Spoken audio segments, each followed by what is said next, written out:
ရန်ကုန်မြို့ကြီးကိုတဲ့မရောက်လဲလဲရောက်လာခဲ့တယ်မျက်လုံးလေးကလေးကလေးမြင်ရမကူလို့ရောက်တရဖန်ကတည်းရခံရတယ်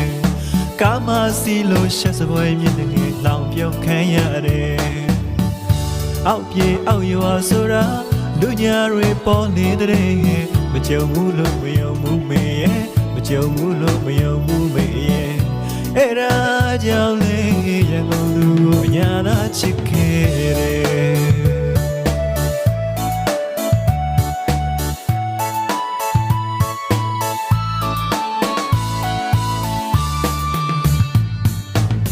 အော်မောင်တို့အညာမတမဝင်းနဲ့နှွေနဲ့ထမ်းမင်းထမ်းတော့လွမ်းမောစရာပဲရန်ကုန်လူရဲ့ရ